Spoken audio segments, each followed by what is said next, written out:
Some universities are places where people go to learn. Pretty simple. But every now and then you find one that's something else entirely. A place that's a crucible of history, where the identity and destiny of a whole nation are forged.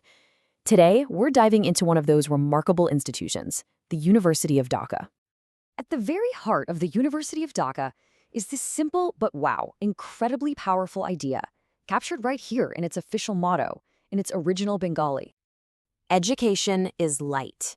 Now, that guiding principle does way more than just encourage learning. It really explains everything about the university's role in shining a light through political darkness and shaping the future of a brand new country. So to really get what this place is all about, we can't start in a classroom. No way. We have to start with a political firestorm, because this university wasn't just built on land. It was built on a promise. Yeah, its beginning wasn't really academic. It was basically a form of political compensation. You can think of this university as a grand gesture, a plan designed to heal a really deep wound felt by millions of people in the region. Okay, so let's walk through how this all went down. In 1905, the partition of Bengal made Dhaka a capital, which gave a lot of hope to the region's Muslim majority.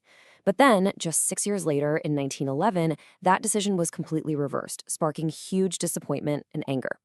So, to appease the people, the British government promised a new center of excellence. And that promise, that became the University of Dhaka, founded in 1921. And this deep connection to its people, it was there from the absolute get-go. It was pushed for by figures like Nawab Sir Khwaja Salimullah, who, get this, donated 600 acres of his own land for the campus. So you see, this wasn't just some academic project.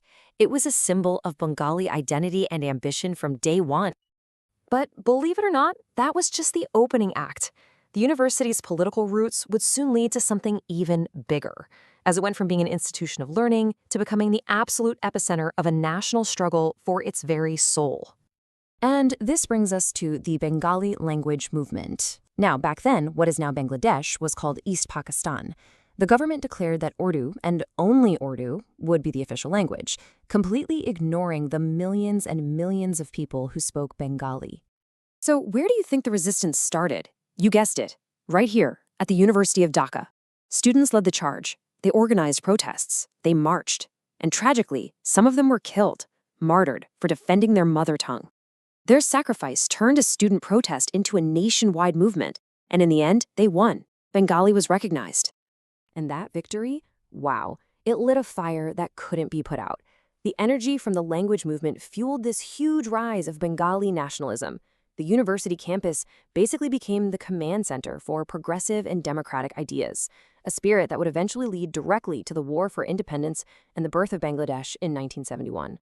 So, after carrying such an immense historical weight, what does this institution actually look like today? Well, let's take a peek inside the modern University of Dhaka. Well, for starters, the scale today is just huge. We're talking about nearly 45,000 students. Think about that for a second. That's a massive, vibrant community of future leaders, all in one place. And they all study on this sprawling 275-acre campus, smack in the heart of Dhaka. It's truly like a city within a city.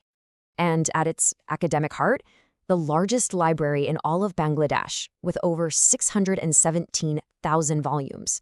It's a perfect testament to that founding motto we talked about, right? Education is light.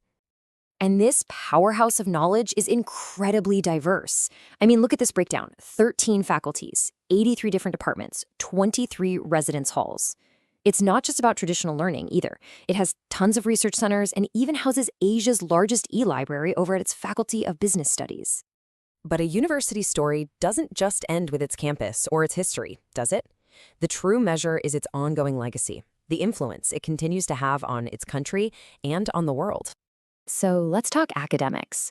Its leadership in Bangladesh? Absolutely undeniable. It's consistently the highest-ranked university in the nation, and it's a prominent player across the continent, too, ranking among the top universities in Asia. Okay, but this slide right here, this is where the story goes completely global. We have to talk about the alumni. People like Satyendranath Bose, the physicist whose work is literally fundamental to quantum mechanics. Then there's Muhammad Yunus, who won the Nobel Peace Prize for pioneering microcredit. And, of course, Sheikh Mujibur Rahman, the founding father of Bangladesh himself. I mean, just stop and think about what this means.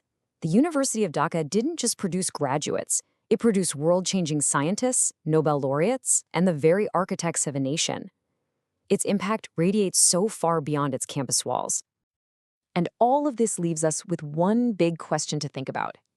The University of Dhaka shows us what can happen when a place of education becomes something more, when it becomes the actual conscience of its nation, giving a voice to its people and lighting the way forward.